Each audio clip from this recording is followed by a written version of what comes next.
कई दिनों से सोशल मीडिया पर ज़ेरे गर्दिश ब्यूटी पार्लर लड़ाई झगड़ा और तशद्दुद केस वीडियो की मरकज़ी किरदार मिनाहल बाई सोबियाज ब्यूटी पार्लर की मालिका सोबिया नज़ीर ने मंजर आम पर आकर अपना मौक़िफ़ बयान कर दिया।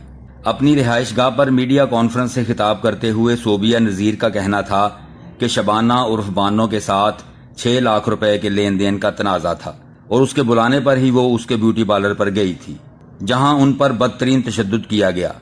सर के बाल नोचे गए और पूरे जिस्म पर लातों घोंसों के जरिए शदीद जख्मी किया गया। उन्होंने फैसलाबाद पुलिस के रवैये पर अफसोस का इजहार करते हुए बताया कि उनका मौक़िफ़ सुने बगैर मुझ पर झूठा मुकदमा दर्ज कर दिया गया। पिछले दिनों एक इशू जो है क्रिएट हुआ है कि मैंने किसी जो है जगह पे जाके एक हमला किया है। फर्स्ट ऑफ ऑल कि मेरा उनका लेन देन का मसला था जो उन लोगों ने इशू बनाया और मैंने उन्हें कोई 100 कॉल की है और जिसकी डिटेल्स मेरे पास मौजूद हैं। उन लोगों ने मेरा नंबर ब्लॉक लगा दिया। मैंने फ्रॉड अलर्ट का जो है स्क्रीनशॉट लगा दिया जो मेरा हक था, और उन लोगों ने उस चीज़ को दबाने के लिए मुझे प्रेशराइज़ किया, मुझे कॉल्स की गई, मुझे उन्होंने धमकियां लगाई जो जिसका रिकॉर्ड मेरे पास मौजूद है। उन्होंने मुझे हाइपर इतना किया, मैं कोई प्री प्लानिंग नहीं गई, उनका सारा प्री प्लानिंग चैनल था। उनके पीछे जो बंदे हैं वो भी अभी मंजर आम पे आएंगे, मैं उनका नाम नहीं लेना चाह रही क्योंकि उनको जो बैक पे सपोर्ट कर रहे हैं वो भी मुझे उनका भी आइडिया है। लेटेस्ट जो आज की न्यूज़ मेरे पास आई है वो यही है कि उनके पीछे कोई बंदे हैं जो मुझे फ्लॉप करने की कोशिश कर रहे हैं। और मेरा उन्होंने 2 लाख बानो ने एडवांस में लिया हुआ था, 4 लाख पिछले 6 मंथ पहले उसका बाप बीमार था, मेरे लेजर से कम हुआ। जब मैंने अपना सारा स्टाफ बिठाया है वो बच्ची मानी है कि मैंने लिया है बाजी और मैं आपको रिटर्न करूँगी। बस मेरी गलती ये थी कि मैंने उस पर एक्शन नहीं लिया कि एक बच्ची मेरे पास बहुत सॉफ्टली काम कर रही है, बहुत पुअर फैमिली से है, जिसके घर में एक रूम में उसके माँ बाप भी रह रहे हैं और सारी उसकी फैमिली रह रही है, तो मैं उसको प्रेशराइज़ किस तरह करूँ। और उसका बाप मरण किनारे है और उसको सपोर्ट भी मैं कर रही थी। खैर आज पैसे मिलते हैं, कल मिलते हैं, हमने बहुत ज़ाहिर है मेरे पास जितने भी लोग आते हैं, जितने भी बैच जाते हैं, मैंने कोई किसी एक स्टूडेंट नहीं है, मेरी कोई एक वर्कर नहीं है। फैसलाबाद में कोई हर गली मोहल्ले में देखे मेरा आपको कोई भी वर्कर सैलून बना के काम करता हुआ नज़र आएगा। ज़ाहिर है जो हमारे पास आते हैं वो हमारे पास काम सीखने, सैलून ओपन करने के लिए आते हैं। मैंने कोई इतना जो गलत रिएक्ट नहीं करना था। मेरी बच्चियों को गलत तरीके से वो गालियाँ निकाल रही है, मेरे बाप की मुझे गालियाँ निकाल रही है। मैं तो उसे पूछने गई हूँ जो उसने वीडियो वायरल की है। मेरा CPO साहब, DIG, RPO से ये क्वेश्चन है कि उस वीडियो में मुझे सबसे पहले ये दिखाएं कि मैं कोई थप्पड़ मार रही हूँ, मैं घोंसे मार रही हूँ, मैं उसके ऊपर बैठी हुई हूँ उसको पकड़ के, जब उसने बहुत गलत अल्फाज मेरे साथ यूज़ किए हैं। उसने एक क्लिप तो आप लोगों को दिखा दिया, मीडिया को दिखा दिया, बाकी जो वीडियोस क्रॉप हुई हैं उन्होंने मुझे बुरी तरह तशद्दुद किया है। मेरे साथ कोई बंदा नहीं गया। हल्फन में बात करती हूँ कि मैं रिक्शे वाले के साथ गई हूँ, मेरे पास भी इधर फुटेज होगी मेरे कैमरे में कि मैं और मेरी एक फ्रेंड हम दोनों गए हैं, रिक्शे में गए हैं उनके से लॉन। हमारा ना तो मूड था किसी को मारने का, ना धमकाने का, सिर्फ बात करने का, पेमेंट का इशू था। जो उन्होंने बहुत हार्डली उन्होंने एक्शन किया, रिएक्ट किया, प्री प्लानिंग उन्होंने वो चले हैं। और लड़ाई जो है बैठने वाली वो तो उन्होंने दिखा दी, जो सड़क पे उन्होंने बंदों से मुझे मरवाया है। मेरे ये बाल खींचे हैं जिस पे 302 दफ़ा 302 लगती है अगर कोई बंदा किसी औरत के कपड़े फाड़ता है या उसके बाल खींचता है। ये रहा मेरा मेडिकल। वो ज़रा मुझे ये मेडिकल भी दिखाएं, क्या ऐसे मेडिकल्स उनके पास हैं, क्या ऐसे एक्सरे उनके पास हैं? मेरा प्रॉपर मेडिकल है ये जो आपको नज़र आ रहा है। मैं 15 पे मैंने कॉल अगर मैं रॉन्ग थी, मैं उनको मारने, उन पे हमला करने गई हूँ, मैं 15 को उधर बैठे कॉल क्यों करूँगी? मैंने 15 पे उसी वक्त कॉल की है। 15 आई है, उसने कहा बीबी लड़ाई दोनों करा दी है तो तुसी जाओ तो अपने जाके मेडिकल ले आओ। मैं मेडिकल के लिए गई हूँ। सिविल हॉस्पिटल में स्ट्राइक थी किसी बच्चे की वजह से, जिसकी वजह से मेरा मेडिकल लेट हुआ। लेकिन जो मेरी एप्लीकेशन थी वो उन बंदियों से पहले गई है। मेरी एप्लीकेशन उन बंदियों से पहले गई है। दिन में बंदा आ रहा है मेरे पास थाने से तमील कराने के लिए कि बीबी आपने शाम में तफ्तीश होना है। उसको मैंने कहा कि शाम 6 बजे का टाइम ना बनाओ, 5 बजे का बना लो कि जहाँ हाथापाई हुई है वहाँ मेरी चेन्स टूटी हैं। मुझे खुद फिक्र है कि 6 लाख लेने गई हूँ, उनको हथी 10 लाख और दे आई हूँ कि मुझे मेरी चैन जो है ना वो बाजियाब करा के दे। उस बंदे ने कहा ठीक है आप इस तरह करें, आप 6 बजे का नहीं, हम 5 बजे का। अगर मैं गलत थी, मैं रॉन्ग थी, मैंने 6 बजे का टाइम, 6 से 5 बजे का टाइम क्यों लेके आ रही हूँ? अभी तो 6 भी नहीं बजे, मुझे पता चला मेरे पे FIR हो गई है। रेट मेरे घर पे हुआ है। क्या मुझे सारे आप बता सकते हैं कि किसी औरत के घर किसी औरत पे जस्ट लड़ाई झगड़े में पुलिस जो है, जेंट्स पुलिस अंदर गन्ने लेके आ सकती है, उसके बच्चों को हरासा कर सकती है? कौन सी ऐसी चीज़ है, कौन सा ऐसा बंदा है जो बैग पे रह के मेरे साथ ये दुश्मनी खेल रहा है? सामने आए, मैं औरत हूँ। ये जो बीबियाँ हैं इनकी मैंने बहुत सी वीडियोस देखी हैं। मैं इस जो फील्ड है उसमें 32 ईयर से हूँ। मैं इवेंट ऑर्गेनाइज़र हूँ, मैं इवेंट्स करती हूँ। मेरे इवेंट्स देखें आप, आपको पता चले कि 5000 बीबियाँ जो मेरे एक इशारे पे आ जाती हैं।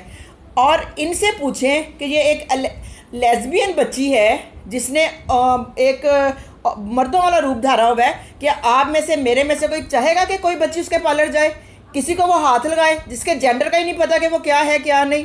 क्या करती हैं ये दोनों बच्चियाँ? सरेआम मुझे कह रही है कि मैं लेस्बियन हूँ। जे तेनों हिम्मत है तो अपनी कुड़ी भी इतने काला सी फारक करिए।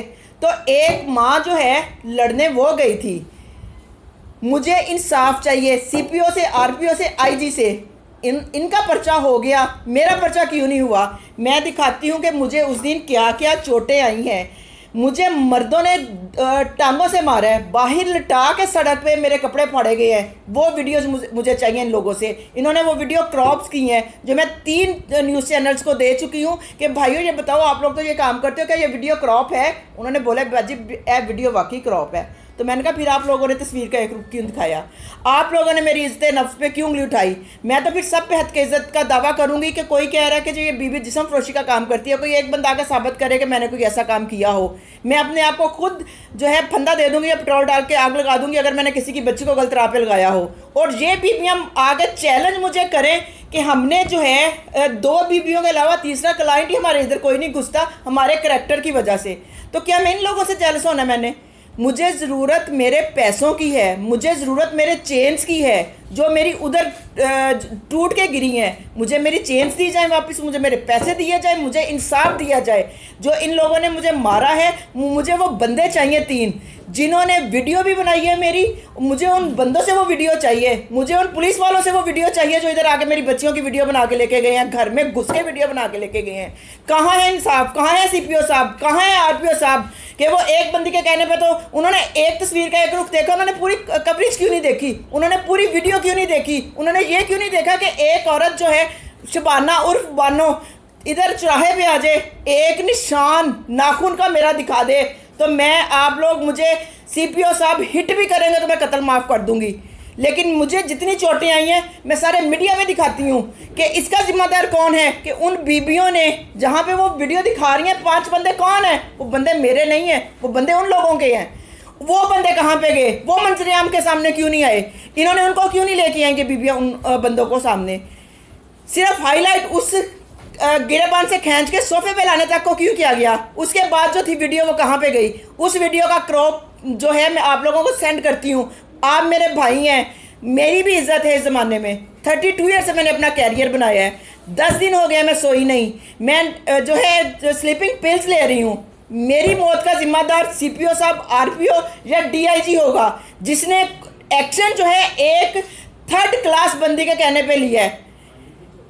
उसको असल हक़ाइक़ मालूम होना चाहिए थे कि मैं अगर ये एक्शन लेने लगा हूँ तो मैं जो मुखालिफ पार्टी है मैं उसका मौक़िफ़ तो सुनूँ। उनकी सारी डिटेल्स उधर मौजूद है थाने में, तो उसने वो एक्शन क्यों नहीं लिया? मेरे ये चोटें किस तरह आ गई? अगर वो खुद साख्ता चोटें थी, मैंने 15 को उधर बैठे कॉल क्यों की कि आगे मुझे देखे कि मर्दों ने मेरे कपड़े फाड़े हैं? 15 ने आगे क्या किया? कुछ भी नहीं। अगर हमारी पुलिस हमारा साथ नहीं देगी तो हम क्या करेंगे? कानून साथ नहीं दे रहा, मीडिया साथ नहीं दे रहा। मीडिया ने बगैर जानबीन किए मेरे पे इतने बड़े बड़े, वो कभी कह रही है बंदी, इल्ज़ाम लगाए कि ये जिस्म फरोशी का काम करती है। अगर मैं जिस्म फरोशी का काम करती होती वो 3 साल मेरे से 50,000 किस चीज़ का ले रही थी? जिस्म फरोशी अगर करती तो अपने घर करती रहती, मुझे कोई ज़रूरत नहीं थी। मेरे पास 20 लड़कियाँ काम कर रही हैं, मेरा एक नाम है, मेरी एक इज़्ज़त है। मेरी इज़्ज़त मुझे कौन वापस दिलाएगा? सोबिया नज़ीर का मजीद कहना था कि मुझ पर जिस्म फरोशी जैसा घटिया इल्ज़ाम लगाने वाली शबाना उर्फ बानो खुद 2 नंबरी औरत है जो कि ढटाई के साथ तस्लीम भी करती है। शराब और लड़कियां सप्लाई करना थानों में उनका काम है, और उनकी तरफ से थ्रेड है एक मुझे आज कि इसको फायर भी मारना है और इसकी जो पार्लर है उसको बंद भी करना है, सील कराना है हम लोगों ने। उन्होंने ये ठाना हुआ है। और उनका मैं, अगर मेरे किसी बच्चे को कोई खराश आई, या मेरे बच्चे को या मेरे किसी वर्कर को कोई नुकसान हुआ तो मैं घंटा घर जाके अपने आप पे पेट्रोल छिड़क के आग लगा लूँगी। और मैं आरपीओ साहब, डीआईजी, सीपीओ साहब, इनके कसूरवार मेरी मौत के वो होंगे। उन्होंने आरपीओ फैसलाबाद, सीपीओ और दीगर पुलिस हुकाम से मुतालबा किया कि उनकी मेडिकल रिपोर्ट्स की बुनियाद पर शबाना उर्फ बानो और उसके साथियों के खिलाफ मुकदमा दर्ज किया जाए। Mohammad Naseem Shah, N4 news, Faisalabad.